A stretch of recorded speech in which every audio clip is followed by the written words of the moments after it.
All right, we're live. All right, cool. What's up, guys? Mike and Scott here from Peak Prosper, and we want to do a live today. This is a question that comes up a lot with so many guys. Like, how do I improve my communication with my girlfriend, with my wife, with my partner? Comes up a lot, right? Because a lot of the times we're feeling stressed out, either from like a long work day or just been grinding, or feeling kind of overwhelmed, and then we get home and there's like this conflict happening, and that we really want there to be that harmony in the relationship. So it's like, how do I improve my communication with my partner? And so, Scott, can you take us down a little journey here? This is going to be so valuable. Absolutely, Mike. And I think it's first most important that we talk about the power struggle and this desire to be right and protect our ego and not be wrong, and the fact that we absolutely hate it when anyone, be it a wife, a girlfriend, a romantic partner, a colleague, a friend, whoever it might be, is pointing out something that maybe we're not doing, or something that conflicts with our belief of what we want in our world. And when we step into any relationship conversation with that kind of a mindset, I believe it creates the way for a closed minded, one way conversation, in that it's all about me and what I can get from the relationship and how this conversation supports my goals. And megoism or machoism comes in and really just collapses the ability to create a powerful conversation with anybody. Again, be it a friend, a partner, a girlfriend, a wife, a colleague, whoever it might be. So that power struggle really manifests itself when one person just has to be right. And when both people want to be right, that just fuels the power struggle. Does that make sense, Mike? Yeah, so it's like, it's a confusing thing sometimes in this space right now, especially in society, when a lot of society is saying, toxic masculinity, and men need to be more like women, and like there's all this like kind of dogma telling men who they should be, rather than allowing men to kind of choose for themselves. But what you're saying is that it's important to actually come from, and this is a human thing. This isn't just like a guy thing, right? It's a human thing to step back and just say, hey, hold on. I want to hear the other person's point of view. Why? Because I care. Too, because I want to learn, rather than trying to like be right or defend myself or protect myself, right? And so that's just kind of removing that ego. Is that what you're saying, Scott? Exactly. And, we hear a lot of talk about toxic masculinity, but rarely do we hear much talk about toxic femininity. And we also hear a lot of people say, hey, I'm stuck in my own head. I can't get out of my own thinking. Yeah. But rarely do we hear people say, I'm stuck in my own heart. I can't get out of my own feeling. Right. Because that's really what it is. Exactly. Yeah. And what we're really aiming for is a balance between the two, the yin and the yang.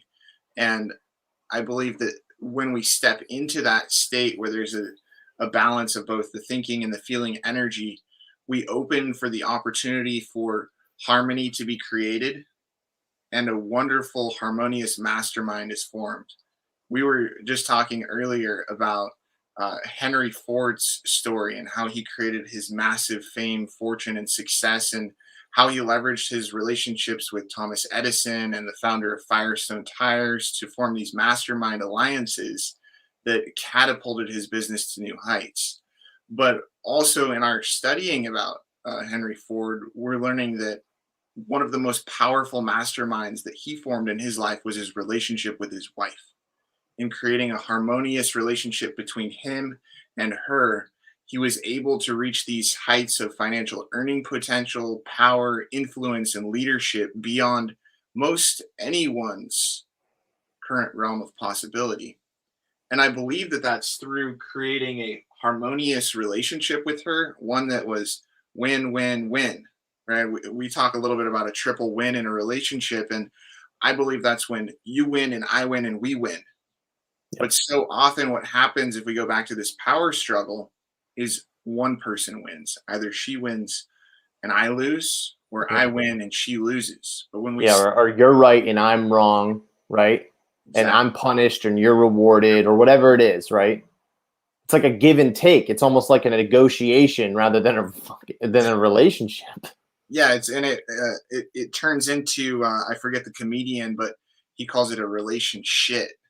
And Yeah, I've gone away and just said it's a sinking ship. You're either in a relationship, which is taking both you and the other person that's in that relationship to higher highs and better places than you could otherwise go by yourself, or you're in a sinking ship and you're destined for lower lows than you've ever experienced before in your life.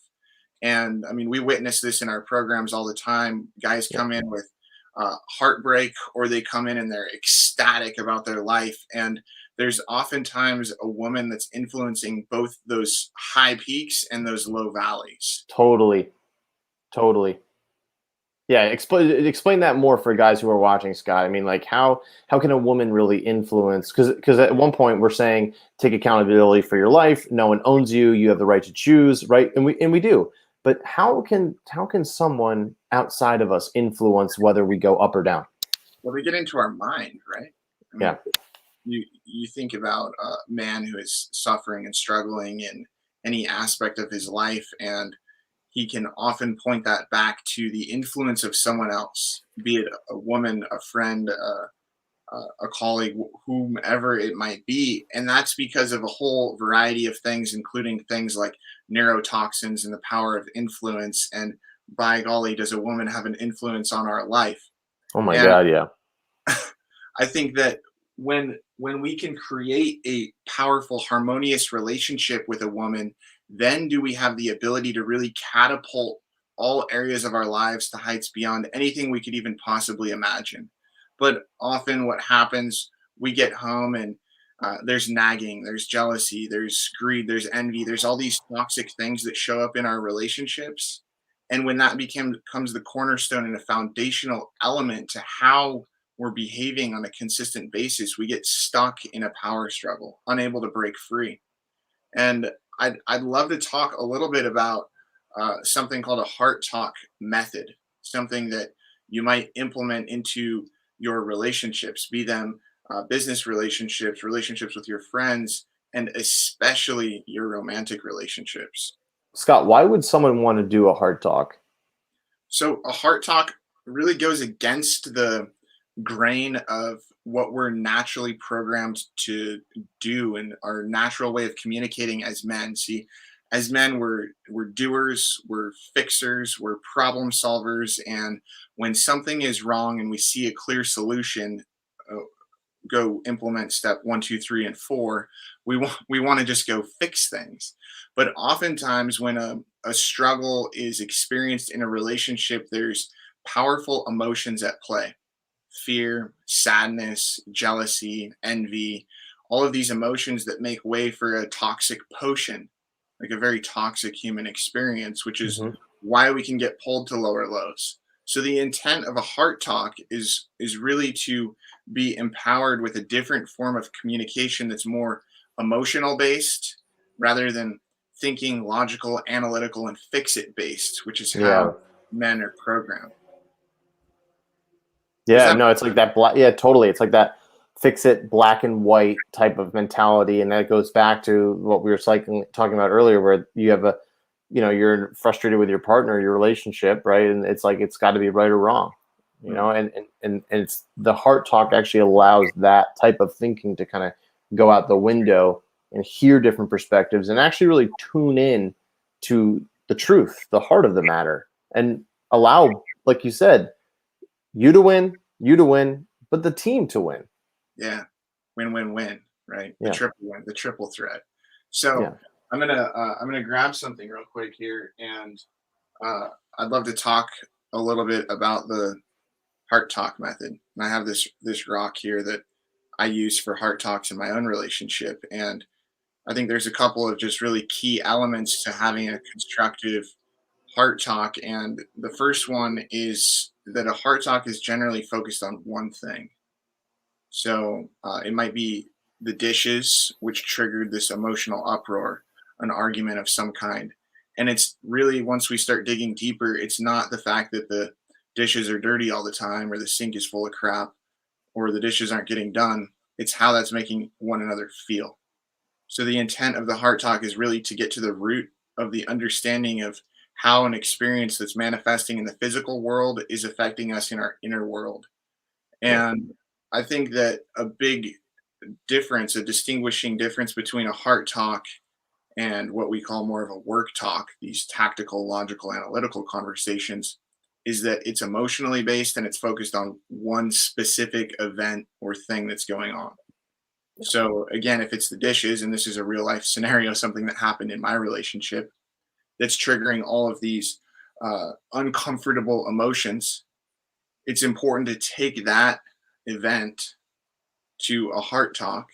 And we use an object. This is a rock with two hearts on it to just pass back and forth during a conversation. And when one person is speaking about how a specific event is occurring and making them feel, the other person is just listening, practicing pure presence in that moment, in that conversation, not thinking about what they're going to say next or how they're going to fix it or what the solution to this problem is. Literally just hearing the other individual out, really listening and tuning into how what they're doing or saying or what they're doing to create that specific situation is making the other individual feel.